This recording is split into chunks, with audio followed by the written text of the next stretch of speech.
In this video, we're going to give you an overview of Vectric's Aspire software program. I'm going to talk about what the software does, show you some of the parts that customers make with it, and then give you a brief guide to the typical workflow for the process of creating parts with the software for running on a CNC machine. So let's start by answering the question of what is Aspire. Basically, it's a software program that allows you to create 2D and 3D design elements and then calculate the code on those in order to be able to cut them on a CNC machine. In terms of Vectric's product range, Aspire sits at the top and includes all the functionality and the same ease of use as the VCarve Pro software that we offer. Aspire is designed to drive a 3-axis CNC router, and that does include those 3-axis machines that wrap either the X or the Y axis around the rotary. So more specifically, what does Aspire do? First of all, you have a comprehensive set of 2D design tools, both for drawing vectors and also for editing them, as well as for importing vector data from other software programs. You can also import photos and images to use as a basis for your 2D vector design. Once you've created 2D vectors, then Aspire includes a set of modeling functions that let you create 3D relief style objects from 2D artwork. As well as creating 3D objects in the software, you can also import 3D models from other software programs that have 3D design capability. Once you've created your design elements, then Aspire has a large selection of toolpaths to choose from. These include 2D strategies such as profiling and pocketing, what we call 2.5D strategies like V-carving and texturing, and also for your 3D model, roughing and finishing, and there are many others to choose from as well. After you calculate your toolpaths, then we have a detailed 3D preview so you can see exactly what they'll look like before you machine it. Then you're ready to save those toolpaths in order to cut the parts you've created on the CNC. Later in the presentation, we'll expand on some of these points as we explain the standard workflow for creating a part within the software. Now what I'd like to do is take a few slides to show you some images of things that people have actually made. These have been taken from the Vectric user forum and are all things that could be made using the functionality within Aspire. On this slide, you can see a selection of wooden parts that would utilise the 2D and 2.5D features within the software. You can see these range from inlays for tabletops through to panel processing for cabinets, craft projects, and the stand for the church you can see on the right with the detailed scrollwork. On the next slide, we have wood products that would require the 3D features within the software in order to be able to make them. You can see again that these range in scope. We have the decorative carved mantle, the green man face, the very attractive piece of sculpted furniture, the Gothic tracery of the booth that was made in the church, and the carved door. On the next slide, you can see a selection of signs cut out of a range of different materials. Again, these signs shown on this particular slide could all have been done using the 2D and 2.5D features within the software. Here you can see some that we'd think of as being more 3D examples of signage, whether it's textured backgrounds, texture on the lettering themselves, or the 3D embellishments such as the bird, the butterfly, or the bear sleeping on the cloud. On the last two slides, we have a more eclectic mix of things that people make with their CNC machines.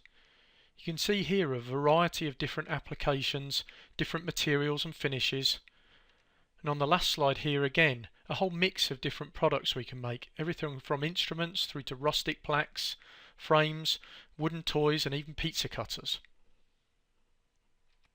So now we've briefly reviewed what the software does and looked at some of the fantastic things that people make with it. Let's go ahead and review the typical workflow for creating a part within Aspire. The starting point for any job is going to be the design. The beginning of that is having some sort of concept. That may just be an idea that you've got, it may be something a customer has brought to you, or it may begin with data from somewhere else. For instance, it might be something you or your customer has drawn in another design software program, something like a regular CAD package like AutoCAD or TurboCAD, or perhaps in a more drawing-oriented program like Adobe Illustrator, Corel Draw, or Inkscape, or one of the many others that are available. It may even be something you have as a physical sketch that you can scan in, or a photo that you can use as a basis for your design. Once you know what it is you're going to make, then you can start the software and set up an appropriate size job, and then it's time to either import data if you have it, or to go ahead and start drawing it and creating it within the program itself. The final stage of this will be to start to edit and organize the data that you've created to get it ready for the next stage of the process. For the purposes of this presentation, the next process we're going to talk about is creating a 3D model. But it is important to note that, as you saw from the pictures of the customer projects, Aspire does have a really good 2D and 2.5D capability, so it may be that from your vectors you actually may go straight to creating those types of toolpaths in order to cut that kind of part. Here though we'll talk about the idea that you may be going on from 2D in order to create 3D objects that you're going to use as part of your job as well. Depending what type of job you're doing, the next stage may either be to start to create 3D models, or it might be to go straight to the toolpaths. For the purposes of this presentation, we're going to assume we're doing a job that requires us to create some 3D elements, so the next stage we'll look at will be modelling. As you saw with the examples we showed you though, there are lots of jobs you can do in Aspire that would just require you to create vectors and then go straight to the toolpath stage. If we are going to create 3D models though, again we've got a couple of ways to approach this. You may have a piece of 3D clip art, or you may have a model that's been created in another design package, even by yourself or by your customer, and that may be the starting point for you doing the 3D design. Also within Aspire we have a set of modelling tools where you can take the vectors you've created and start to build those into 3D shapes, which within the software we call components. You start by building simple components and then gradually combining these to make more and more complicated assemblies. In the images you can see there we've got a simple model of a leaf and an acorn, and then in the next image we show you how we can start to multiply these, move them into new positions, distort them in order to create a more complete design. All the organisation for the components is done in an area of the software called the component tree and within the 3D view. Essentially we just continue this process, iterating through the different modelling and model editing tools that we have in the software until what we've got is what we would call the finished composite model. That's essentially what we want to be able to see is the part we want to cut in our 3D view, or at least all the 3D elements of that part. As it mentions on the slide there, it is possible to use multiple sessions of the software to create individual models that can then be combined into a single session at the end to build your finished part. Once we've been through the drawing and modelling process and created both the 2D and 3D data we need to represent the part, then we're ready to think about how we're going to transfer that data into a format that the CNC understands. The next stage of that is to create what we call toolpaths. These represent the actual positions that the CNC is going to be driven along in order to create the cuts for our job. As such, the first job we need to do before we calculate any of these toolpaths is to make sure our material setup in the software is correct and matches how we plan to set up the material on the CNC.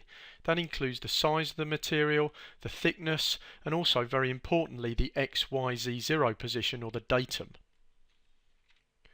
Once we're happy that we've got this set up correct, then we're ready to actually calculate our toolpaths. This is done by selecting 2D vectors and then choosing different toolpath strategies to associate with them, depending what shapes we're trying to replicate in our part. As Aspire has both 2D and 3D toolpaths in it, we can mix and match these as we need them. For instance, if we're trying to just clear off a flat plane, as you can see in the image shown in the middle of the slide, then we'd just select a vector and tell the software the depth we wanted to cut down to, and it wouldn't take into account the 3D model. However, when we come to actually machining the 3D model itself, then of course we do want the software to take it into account, and so we'd use a toolpath that specifically was going to go back and forward, actually riding the contours of that 3D object. And it's this combination of these different types of toolpath that really give you the power in the software to create a lot of different types of parts on a CNC. Once the software has calculated a toolpath, it displays it as blue lines in the 3D part of the interface. You can see examples of those on this slide. Now these are very important because they do represent the actual paths that the machine's going to follow in order to cut our part. However, they're not always that useful for us to see exactly what the part will look like before we cut it. That's where stage 4 comes in, which is one of the most powerful parts of the software, the ability to actually preview the toolpaths in a virtual piece of material. This is going to take the tool we've selected, all the toolpath parameters, and the actual path that we've calculated, and show us what that will look like once it's cut. This allows us to make sure the parts are correct, to check to see if we've made any errors, maybe picked the wrong tool or something like that. And also we can save images that we could send to our customer for them to give us approval on the job, or perhaps to use in our marketing literature. The preview is very accurate, so what you see on the screen is what you will get off the machine, assuming you've set up everything on your CNC correctly. This saves a lot of wasted time and material by giving you the chance to solve the problems before you've got to the actual stage of cutting the part. Once you're happy with what you see in the toolpath preview, then you're ready to save the toolpaths and send them to your CNC. First stage is to choose either individual or groups of toolpaths that you're going to save, and then you're going to pick something that we call a post processor. This is a file in the software that formats the toolpath moves so your CNC control can understand them and translate them into physical moves on the machine. Within Aspire we have hundreds of different post processors to choose from that support all the major CNC machines and major control softwares. If you don't see your machine tool listed, then just contact Vectric support to ask them if we have a post processor that you can use for it. Once you've chosen the post processor, then you can hit the save button, save the toolpath onto your hard drive, and then you just need to transfer that across to your CNC machine, perhaps on a flash drive or over a network, and run each toolpath in the right order. And that should result in a part that's ready for whatever type of finish you want to apply to it. So now we've taken a look at Aspire, you've seen what the software does, you've seen examples of some of the great work that people produce with it, and finally there you've seen what the typical workflow is to produce a part with Aspire. Now it's time to start using the software yourself. If you own a copy, then you can install it from the disk and start working through it today, or you can download a trial version from the website and install that. After you have either the full or trial version installed, then you can work through the extensive videos and documentation and practice using the software and cutting the sample files on your CNC. If you don't yet own a CNC, then you can use the preview function within the software to see how your parts would look when you do have a machine and you can cut them.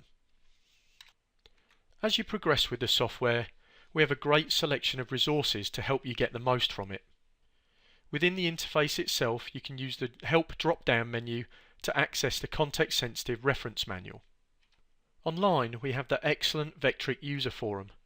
Here you can either read the previous posts in order to see information on a variety of topics related to the software, or you can ask specific questions on the software or even on topics such as tooling, machines, finishes or material.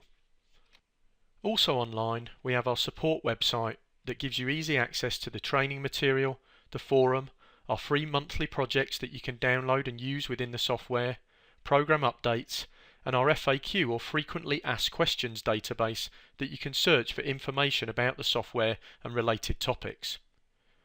Also on there you have access to contact Vectric support directly if you want to ask a question or have them help you with something related to a Vectric product. So that almost concludes our presentation. We hope you enjoy using Aspire, and we also hope that you get involved in the Vectric community, whether it's by downloading the trial, joining the forum, working with our free projects, or perhaps even one day coming to one of our user meetings. Thank you for watching.